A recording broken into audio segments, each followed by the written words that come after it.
Dear learners, welcome to Easy Learnings for All। आज हम 10th class का second chapter start करने वाले हैं और हमारे चैप्टर का नाम है पॉलिनोमियल्स। आज हम इसका इंट्रोडक्टरी पार्ट देखेंगे इस वीडियो में। So let's start. देखिए, आपने 9th क्लास में सबसे पहले पॉलिनोमियल्स के बारे में पढ़ा था। पॉलिनोमियल्स में क्या थे? डिग्री होती है पॉलिनोमियल्स की और वेरिएबल्स, नंबर ऑफ वेरिएबल्स। तो आपने 9th क्लास में देखे थे जहां डिग्री 1 थी और वेरिएबल भी कितने थे? 1। यानी कि कोई डिग्री 1 का मतलब है पावर वेरिएबल की होती 1। जैसे कि example 6x plus 2 √3x plus 9। तो ये क्या है? पॉलिनोमियल है जिनकी डिग्री 1 है और वेरिएबल भी कितने हैं? 1 ही है। x की जगह आप किसी और वेरिएबल के साथ कर सकते हैं। तो यहाँ पे वेरिएबल p है और उसकी डिग्री कितनी है? 1। So these are known as polynomials in degree 1 और इन्हें कहा जाता है लीनियर पॉलिनोमियल्स। Linear polynomials. इन्हें लीनियर पॉलिनोमियल क्यों कहा जाता है? क्योंकि जब आप क्या करेंगे, इनके लिए आप ग्राफ ड्रॉ करेंगे तो वो एक स्ट्रेट लाइन आती है। ठीक है, तो स्ट्रेट लाइन आती है इसलिए इसे कहा जाता है लीनियर पॉलिनोमियल। लीनियर पॉलिनोमियल के बाद जो सेकंड है वो है क्वाड्रेटिक पॉलिनोमियल। क्वाड्रेटिक पॉलिनोमियल, यहाँ पे ये वर्ड आया क्वेड, इसका मतलब है कि डिग्री कितनी हो गई? 2 और अभी वेरिएबल कितने हैं? 1।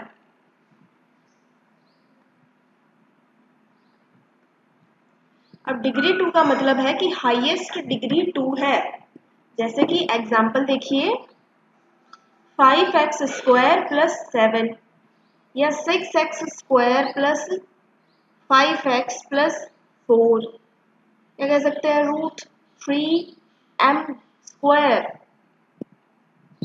प्लस 7, या आप सिर्फ इतना लिख दीजिए √2p स्क्वायर। तो ये कैसे है? ये सारे के सारे पॉलिनोमियल्स कैसे हैं? क्वाड्रेटिक पॉलिनोमियल्स हैं जिनकी डिग्री 2 है और वेरिएबल जिनमें सिंगल वेरिएबल है। हमारा जो नेक्स्ट पॉलिनोमियल है उसे कहा जाता है क्यूबिक पॉलिनोमियल। Cubic polynomial.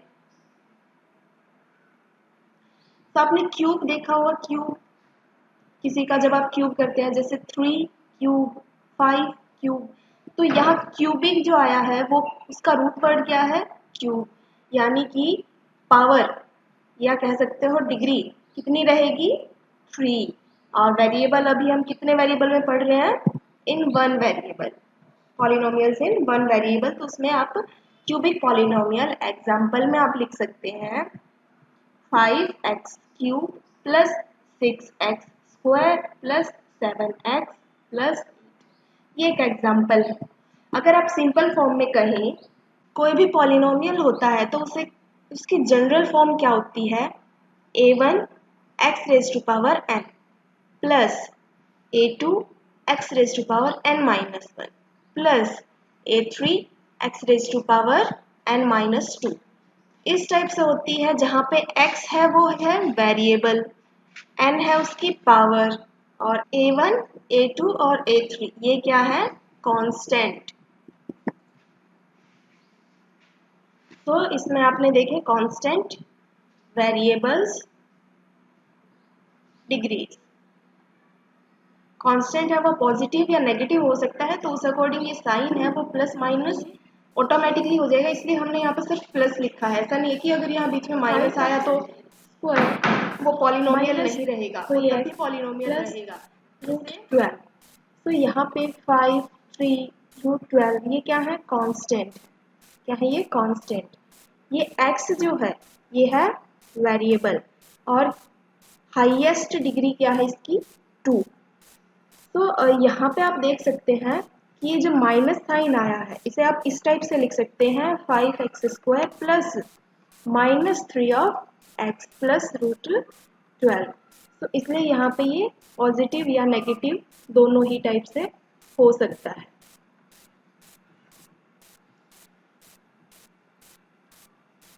देखिए जो हमारी एक्सरसाइज है, एक्सरसाइज 2.1, इसके साथ ही हम इसके थ्योरेटिकल पार्ट कवर करेंगे।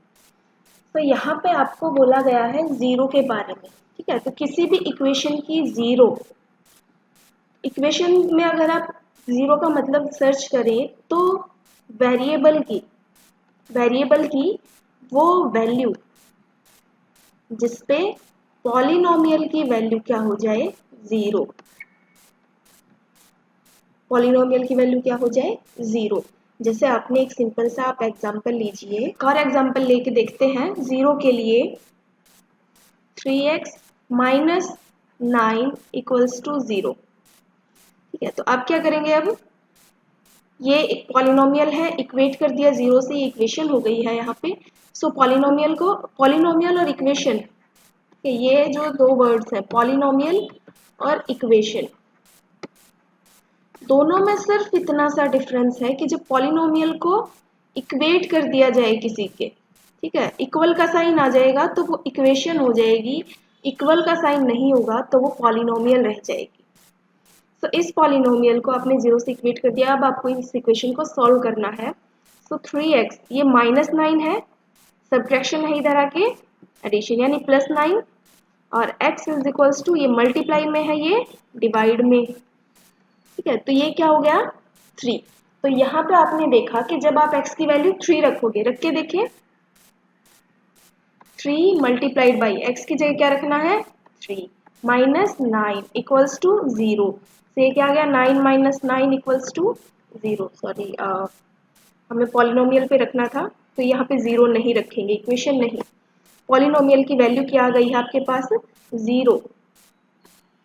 तो यहाँ से आप देख सकते हैं, जिस पॉलिनोमियल को हम 0 से इक्वेट करते हुए वेरिएबल की वैल्यू फाइंड आउट करें, तो वेरिएबल की वो वैल्यू उस पॉलिनोमियल के लिए क्या बोली जाती है, 0, zero of the polynomial.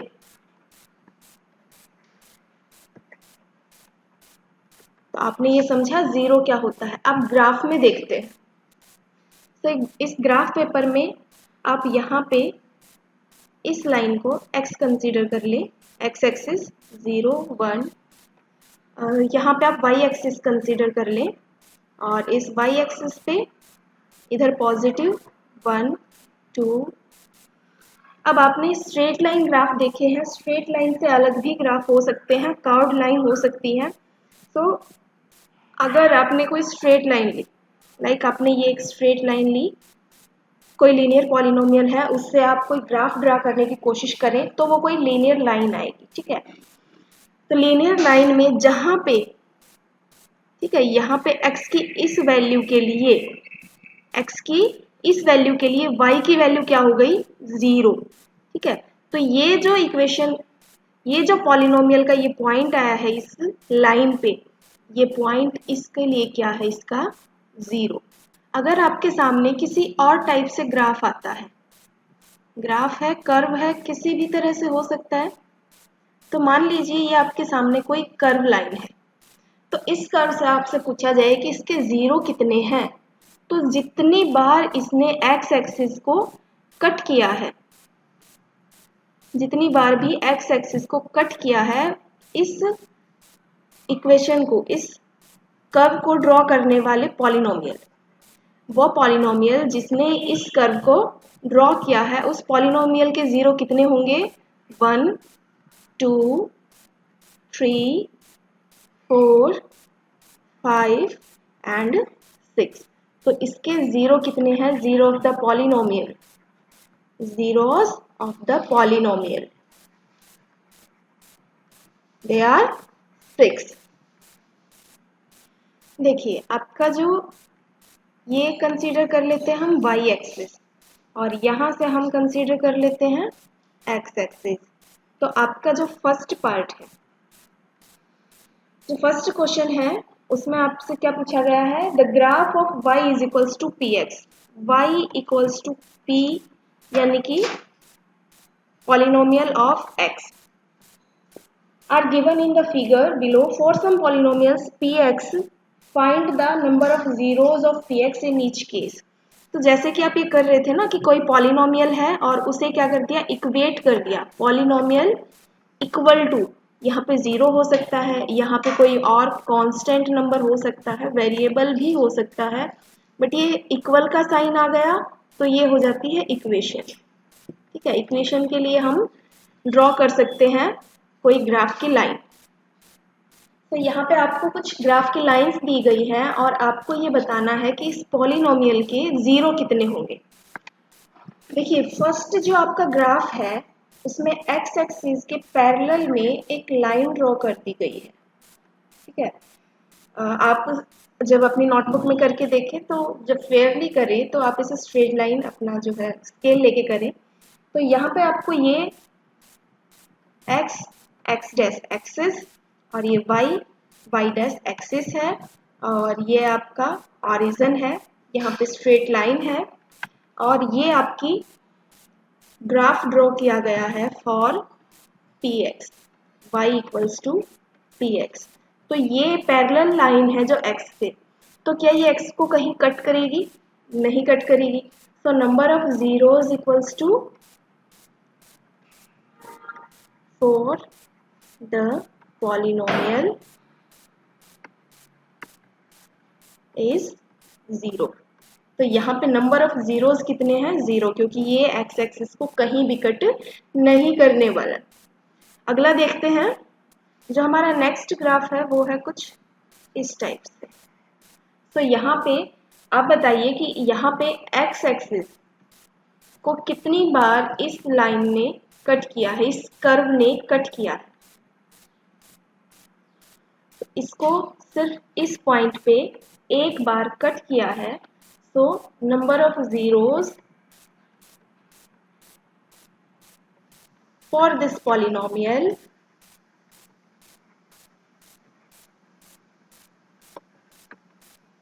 Are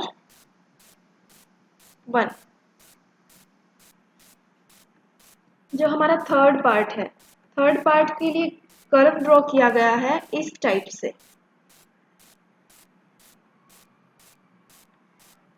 तो यहाँ पे 1 2 एंड 3, तो नंबर ऑफ जीरोज इसके लिए कितने हैं? 3। जो नेक्स्ट है फोर्थ, तो उसके लिए कर्व है एक ये शेप, इस शेप को बोला जाता है पैराबोला। पैराबोला, ये पैराबोला होता है। देखिए कुछ शेप्स होती हैं, तो ग्राफ जब इस टाइप से होता है, ठीक है, तो इसे बोला जाता है पैराबोला, पैराबोलिक शेप। तो इसमें ये 2 पॉइंट्स पर कट हो रही है, तो नंबर ऑफ जीरोस यहाँ पे कितने हैं? 2। जो नेक्स्ट है फिफ्थ पार्ट, फिफ्थ पार्ट का ग्राफ है इस टाइप से। तो यहाँ पे 1 2 3 एंड 4, तो नंबर ऑफ जीरोस कितने हैं? 4। नेक्स्ट पार्ट के लिए ये ग्राफ है इस टाइप से और इसको टच करके और ये फिर से उठा and then slanting down and touch करके और फिर से वापस ऊपर। तो ये जो पॉइंट है इसे सिंगल पॉइंट ही कंसीडर किया जाएगा। ठीक है, एक बार कट किया है इसको। तो यहाँ पे आप बताइए कितने पॉइंट हो गए? यहाँ पे हो गए 3। कितने हो गए? 3। So number of zeros for this polynomial is 3। तो यहाँ पे आपकी एक्सरसाइज 2.1 होती है कंप्लीट। आई होप आपको समझ में आ गया होगा।